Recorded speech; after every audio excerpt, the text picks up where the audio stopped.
প্রদর্শক বেশ কিছু গুরুত্বপূর্ণ খবর আছে আজকে হাতে। আমি একটা, একটা করে আপনাদের দেবার চেষ্টা করছি। ১ম ব্রেকিং খবরটি হলো মার্কিন যুক্তরাষ্ট্রের একটি অহংকার চূর্ণ করে দিল ইরান।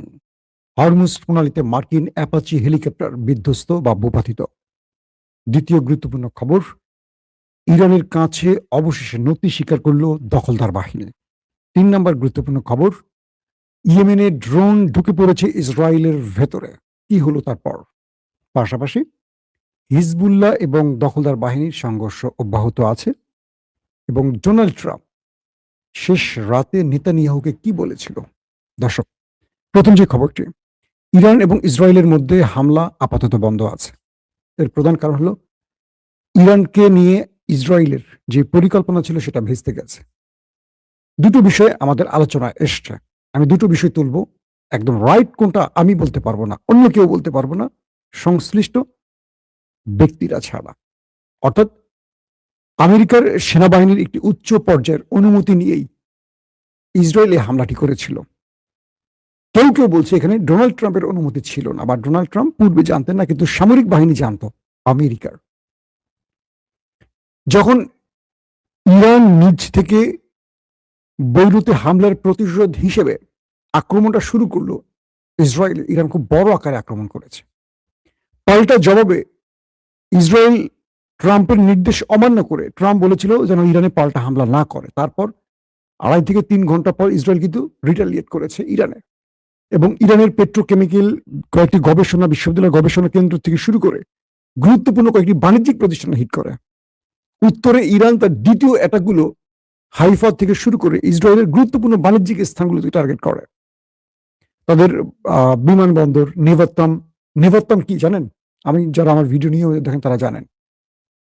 নেভাত্তাম হলো আমেরিকা থেকে পাওয়া ইসরায়েলের সবচেয়ে আধুনিক যে যুদ্ধ বিমান F-35 5th প্রজন্মের স্টিলথ প্রযুক্তির, সেই নেভাত্তাম বিমানবন্দরে ইসরায়েল তার সবচেয়ে আধুনিক যুদ্ধ বিমানগুলোকে সংরক্ষণ করে বা রাখে। এখান থেকে ফ্লাই করে এবং এখান থেকে ইরানে বা বিভিন্ন দেশে আক্রমণ করে। সেখানে হিট করেছে ইরান। পাশাপাশি তাদের যে বেনগোরিয়ান বিমানবন্দর, সেখানে হিট করেছে। তো এরপর আরো কয়েকটি জায়গায় যখন হিট করা হয়েছে, ইসরায়েল সবগুলো ইন্টারসেপ্ট করতে পারেনি। পরবর্তী ইসরায়েল দেখলো যে তারা ইরানের কাছে যে মারটা খেয়েছে, ইরানকে যতটুকু মেরেছে তার চেয়ে ডবল মার তারা খেয়েছে। ইরান বলল, আমরা আরো বড় পরিসরে অ্যাটাক করতে যাব।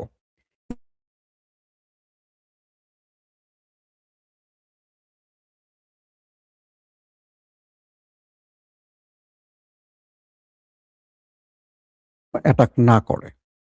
ইরান বলল, ওকে ফাইন, যদি ইসরায়েল আমার উপর পাল্টা অ্যাটাক আর না করে, আমি করব না, তবে আরেকটা শর্ত আছে। ইসরায়েল হামলা হতে পারবে না। যদি লেবাননে হামলা হয়, ইরান আবারও অ্যাটাক করবে।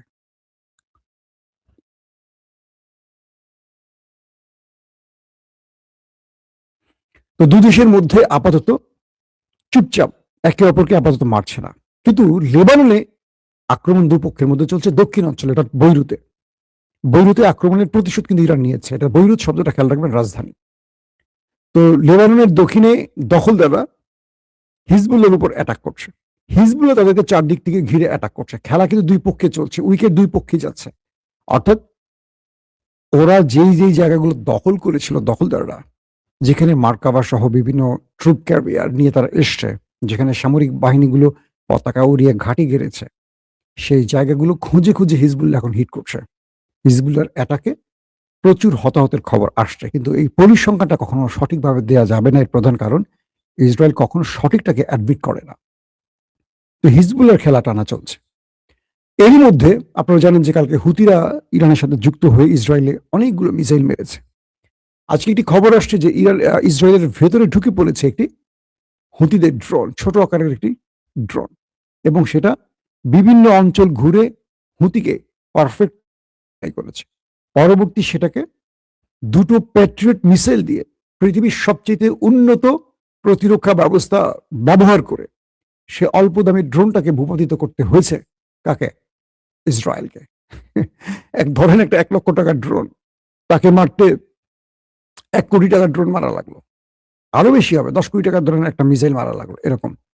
তো এই খেলাগুলো ইরান খেলছে তার মিত্রদের দিয়ে এবং নিজেও খেলছে, অল্প টাকায় বেশি টাকা ক্ষতি করা। তো বলা হচ্ছে যে মূল্যবান প্যাট্রিয়ট মিসাইল দিয়ে সেই ছোট্ট ড্রোনটাকে ইন্টারসেপ্ট করতে হয়েছে, অথচ তার মধ্যেই হিজবুল্লাহ যা নেওয়ার ড্রোন দিয়ে নিয়ে নিচ্ছে, মানে লোকেশন ট্র্যাক করে নিয়ে ফেলছে।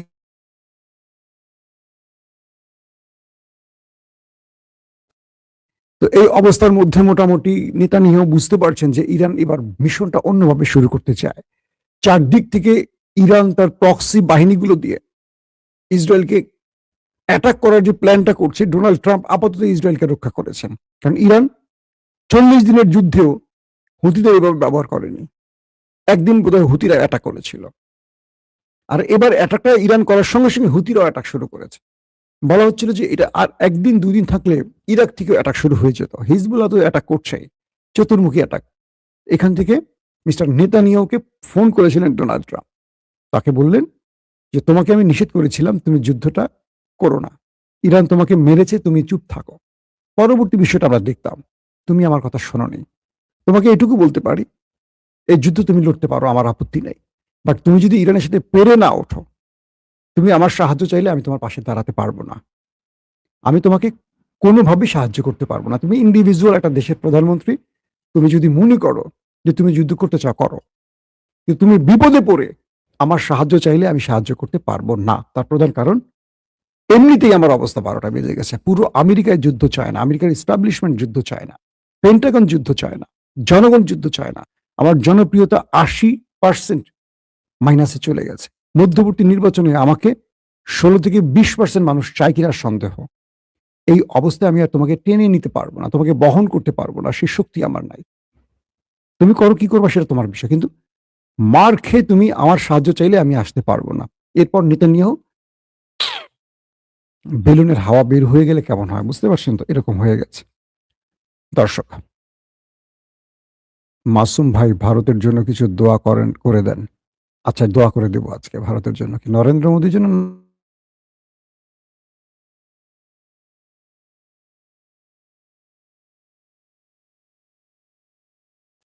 কি হলো, ক্যামেরা বারবার আমাকে ছেড়ে দিচ্ছে কেন? মার্কিন যুক্তরাষ্ট্র তার একটি অহংকারের অ্যাটাকিং হেলিকপ্টার, নাম হলো অ্যাপাচি, এটি হরমুজ প্রণালীতে প্রবেশ করেছিল, ইরান সেটাকে খেয়ে দিয়েছে। এখন প্রশ্ন করবেন যে ইরান এটা কিভাবে খেলো? ইরান কোনো মিসাইল মারেনি, ড্রোনও মারেনি, অটোমেটিক খেয়ে ফেলছে।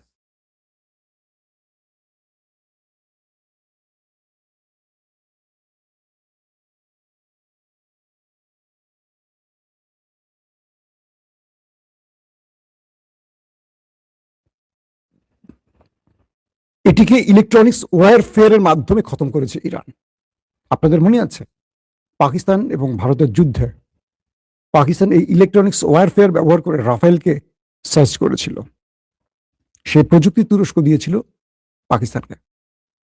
এখন যেটা হচ্ছে সেটা হলো, এই হরমুজ প্রণালীতে অ্যাপাচি হেলিকপ্টারটা ঢুকেছিল এবং এটাকে ইলেকট্রনিক্স ওয়ারফেয়ারের মাধ্যমে এটা সিস্টেমকে লস করে দেয়, হ্যাক করে বা কোনোভাবে এটা লস করে দেয়। বিমানটা তার নির্ধারিত জিপিএস ভুলে যায়, লোকেশন ভুলে যায় এবং এটা কন্ট্রোলহীন হয়ে যায়, এটার স্ক্রিন ব্ল্যাক আউট হয়ে যায়। এটা যে কোনো কমান্ড দেবে সেই কমান্ড তার সক্ষমতা হারায়। ইলেকট্রনিক্স ওয়ারফেয়ার সিস্টেমটা এরকম হয়। ধরেন পাইলট এটিকে চালাবে, তার একটা জায়গায় বসে সে একটা জিপিএস কে ধরে এটা চলে। এত স্পিডে একটা বিমান যখন যায়, আপনি বলেন এই বিমানটাকে নিয়ন্ত্রণ পাইলট কিভাবে করে? তার স্ক্রিনে একটা সিস্টেম বসানো থাকে, সেই সিস্টেমে সেই রুট ধরে সেটাকে চলতে হয়। এটাকে যখন ব্ল্যাক হয়ে যায়, অন্ধকার হয়ে যায়, এটা যেন আর চলার পথ খুঁজে পায় না, সিস্টেম লস হয়ে যায়, তখন এটা ভূপাতিত হওয়া ছাড়া বিকল্প পথ থাকে না। তো ঠিক অ্যাপাচির ক্ষেত্রে এমন কিছু হতে পারে, আবার বলছি হতে পারে, ধারণা করা হচ্ছে। কারণ এখন পর্যন্ত আমেরিকা বলেনি ইরান কোনো হামলা করেছে, আর ইরানও বলেনি তারা হামলা করেছে। প্রশ্ন উঠল, আমেরিকা হরমুজে এসে আর ফিরতে পারছে না কেন? তাদের ডিস্ট্রয়ার এসছে, আগুন ধরে চলে গেছে, রণতরী এসছে, আগুন ধরে চলে গেছে, গ্রিস বন্দর এখন সেটা চিকিৎসা চলছে, রিফুয়েলিং ট্যাঙ্কার আসছে, সেটাও কট হয়ে গেছে, F-35 এসছে, অল্পের জন্য প্রাণে রক্ষা পেয়েছে, কোন রকম জরুরি অবতরণ করে এটা এই অঞ্চল ত্যাগ করেছে। MQ-9 রিপার আসছে, কয়েক দফা কয়েকটি ড্রোন ভূপাতিত হয়ে গেছে, এবার অ্যাপাচি হেলিকপ্টার। অর্থাৎ আমেরিকা এই অঞ্চল থেকে তার যে অ্যাক্টিভিটিস, নজরদারি বা আক্রমণ ভাগ সাজানোর জন্য যার পরিকল্পনা, সেগুলো তার এই এয়ারক্রাফট দিয়ে তৈরি করছিল। আর যেগুলি হরমুজ প্রণালীতে ঢুকেছে কোনো না কোনো ভাবে, সেগুলো এভাবে বিপদে পড়েছে, ওই যে বারমুডা ট্রায়াঙ্গেলের মতো, কোনো জাহাজ গেলে নিচে চলে যায়। তো হরমুজ প্রণালী এমন কি তাবিজ বসিয়ে রেখেছে ইরান, যেখানে আমেরিকা গিয়ে সুষ্ঠুভাবে আর ফিরে আসতে পারছে না। আমেরিকা আসলে বড় বেকায়দায় পড়ে গেছে। একদিকে তারা না পারছে হরমুজ প্রণালীর কন্ট্রোল নিতে, তারা অনেক দিন এখানে নেভাল ব্লকেট তৈরি করে রেখেছে, কিন্তু ইরানের জাহাজ আসছে যাচ্ছে সবই করছে, দুই একটা জাহাজে আক্রমণ করা ছাড়া কিচ্ছু করতে পারেনি। তার মানে আমেরিকা যে নেভাল ব্লকেট করে ইরানকে চাপে ফেলতে গেছে, উল্টো তারা নিজের চাপে পড়ে গেছে। এখন ডোনাল্ড ট্রাম্প বলছে ইরানের সাথে তার আলোচনা চলছে, আলোচনা শীঘ্রই শেষ হয়ে যাবে এবং দ্রুত একটা সমাধান হবে। কিন্তু ডোনাল্ড ট্রাম্প উভয়মুখী সংকটে আছে। একদিকে তার কথা শুনছে না ইরান, একদিকে তার কথা শুনছে না ইসরায়েল, একদিকে তার জনগণ বুঝে গেছে ট্রাম্প একটি অজনপ্রিয় যুদ্ধে নেমে তার জনপ্রিয়তাকে শেষ করে দিয়েছে। সবকিছু মিলে ট্রাম্পের অবস্থা এখন করুন। তিনি এখন ইরানকে বলছেন যে তুমি আর আক্রমণ করো না, আমি ইসরায়েলকে বুঝিয়েছি, আসো আমরা শান্তির দিকে হাঁটি। ট্রাম্পের অবশেষে মনে হলো শান্তির দিকে হাঁটার কথা। ইরান বলে দিয়েছে আমার 24 বিলিয়ন মার্কিন ডলার ফেরত দাও, আগে সবার আগে ফেরত। তুমি যে বলছো তোমার মিত্রদের, যেই গালফ কান্ট্রিকে তুমি ক্ষতিপূরণ হিসেবে আমার টাকা দেবা, তুমি দেয়ার কে? তাহলে প্রশ্ন হলো, তুমি আমার টাকাগুলি ওদেরকে দিবা, এই আক্রমণের আগে সেই টাকা তো আমার ছিল, তখন আমাকে দাওনি কেন? তোমার এই জুলুম আমি আর নেব না।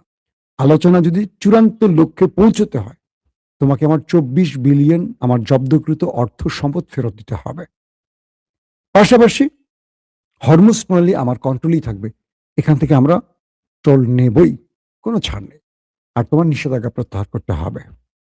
ইউরেনিয়াম ইস্যুতে আমি তোমার সাথে কোনো আলোচনা করতে চাই না, সেটা আরো 60 দিন পরে আলোচনা করো। আর ইউরেনিয়াম আমি কোনোভাবেই তোমাকে দূরের কথা কোনো রাষ্ট্রের হাতে দিতে রাজি নই। আর এই ঠিক এই বিষয়টি রাজি নই সঙ্গে যুক্ত হয়ে গেছে IAEA, যারা আন্তর্জাতিক পরমাণু গবেষণা প্রধান ব্যক্তিরা আছেন। তারা এখন বলছেন ইরান কি এই যুদ্ধবিরতির সময়ের মধ্যে কোনো নিউক্লিয়ার বানিয়ে ফেলছে কি না, কারণ তাদের কাছে ইরানের ইউরেনিয়াম নিয়ে কোনো তথ্য নাই। কারণ ইরান IAEA এর সকল মেম্বারকে ইরানে প্রবেশ নিষেধ করে দিয়েছে, কারণ ইরান অভিযোগ করেছে এরা ইসরায়েল এবং আমেরিকার হয়ে কাজ করেছে, যে কারণে আমেরিকা এবং ইসরায়েল নিখুঁতভাবে তাদের নিউক্লিয়ার সাইটগুলোতে আক্রমণ করতে পেরেছে। এখান থেকে তথ্যগুলো তারা সেখানে লিক করে। এই কারণে ইরান IAEA কে আর ইরানে ঢুকতে দেবে না, যার ফলে তারা এখন আতঙ্কিত যে ইরান এই সময়টির মধ্যে নিউক্লিয়ার বোমা বানিয়ে ফেললো কিনা। সম্ভাবনা এটি সবচেয়ে বেশি। আর তাই আমেরিকা বারবারই বলছে তোমার ইউরেনিয়াম অন্য কাউকে দাও, লাগলে আমাকে দাও না, অমুককে দাও, আমি দেখতে চাই তুমি ইউরেনিয়ামটা কোনো বোতলের মধ্যে ঢুকায় বোমা বানাইছো কিনা, নাকি ইউরেনিয়ামটা তুমি এখনো রেখে দিছো তোমার পজিশন মতো, আমি এটা একটু কনফার্ম হতে চাই। কারণ আবার ইরান কেন বলছে আমি ইউরেনিয়াম নিয়ে কোনো কথা বলতে রাজি না, তার মানে ইরান ওইটাকে বোতলে ঢুকায় ফেলছে, মানে বোমা হয়ে গেছে। এই ডাউটটা এখন সবার মাঝে। বিদায় নিচ্ছে আজকের মতো, প্রত্যেকে ভালো থাকবেন, আল্লাহ হাফেজ। ওপেন দাইস মানে সত্যকে সত্য বলা, মিথ্যেকে মিথ্যে বলা। আমরা শোনা কথা নয়, চোখে যা দেখি তাই বলি।